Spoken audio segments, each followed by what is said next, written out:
বন্ধুরা, আজকে বছরের প্রথম দিন। তো আমার দোকানের একটা কার্নিশ নষ্ট হয়ে গিয়েছিল, তো এটা পাল্টানোর জন্য যে কার্নিশ ওষুধগুলো রয়েছে তা অন্য কার্নিশে পার করতেছে, দেখতে পাচ্ছেন।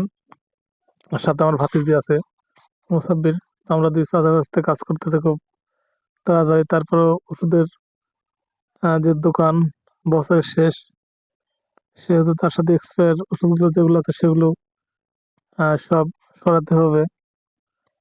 হয়তো জানেন কিনা, প্রতি বছর কিন্তু আহ, ওষুধের এক্সপায়ার হয়, সেগুলো কিন্তু সরিয়ে ফেলা লাগে। তো ওষুধের দোকানদার কিন্তু শান্তি নেই, বিভিন্ন রকম ঝামেলা। এদিকের ওষুধ দোকানের লোকজন এসে কিন্তু জরিমানা করে, এদিকে তো একটা শান্তি নেই। তো আজকে বছরের প্রথম দিন, তাই মনে করলাম দোকানটা একটু পরিষ্কার করি, যেহেতু র্যাক বানানো কমপ্লিট হয়ে গেছে। তাই দুই চাঁদে ব্যস্ত সকালবেলা এসে আমরা কাজ করতেছি, কার্নিশ থেকে ওষুধ আলাদা করতেছি, আরেকটা কার্নিশ রাখছি। তো খুব দ্রুত কাজ করা শেষ করলাম। দেখতে পাচ্ছেন একটি কার্নিশ ফাঁকা হয়ে গেছে, দুইটাই। তো সব ব্যবসাতে ঝামেলা আছে, আপনারা হয়তো জানেন।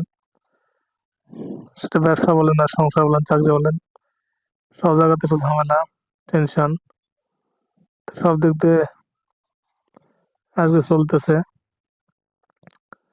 তো ব্যবসার পাশাপাশি আমি কিন্তু ভিডিও বানাই, আপনারা জানেন।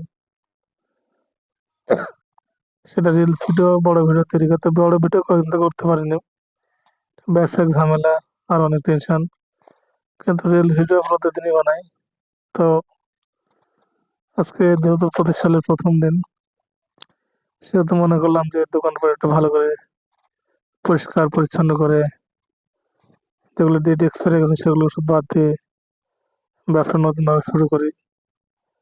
হ্যাঁ, সেই চিন্তা মাথায় রেখে আমি আজকে সকালবেলা আমার ভাতিজাকে সঙ্গে নিয়ে ওষুধের দোকানে গেলাম, যে এই কাজগুলো করতেছি।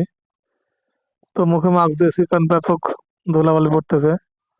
এর মধ্যে আবার কেউ ফোন দিয়েছে, দেখেন দিন কি ঝামেলা, কঠিন সমস্যা। তো ফোনে কথা বলতেছে, কাজ করতেছি, কে বলবে এখন, কিছু বলার নেই।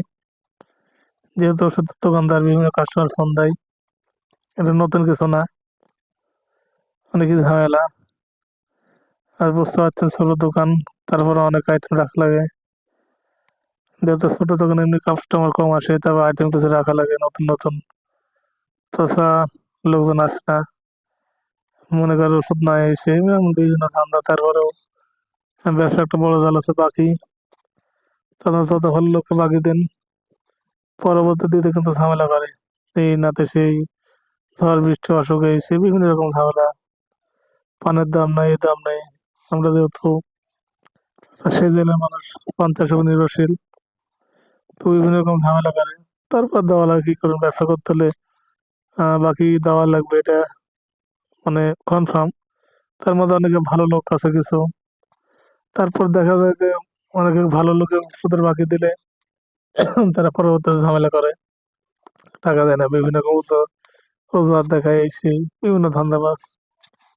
তাই আর কি, এভাবে ব্যবসা বাণিজ্য করে আসছি। আমার ব্যবসা বয়স 13 বছর প্রায়। 2012 সালের এপ্রিলের 13 তারিখে দোকান দিয়েছি, আপনাদের দোয়ায় ব্যবসা চলে আসছে, এই যে দেখতে পাচ্ছেন।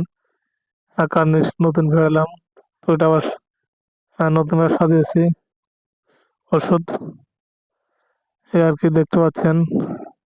কিছু কিছু ওষুধ যেগুলো ডেট এক্সপায়ার হয়ে গেছে, সেগুলো ফেলে দিচ্ছি। আর নতুনগুলো আবার কার্নিশে সাজিয়েছি।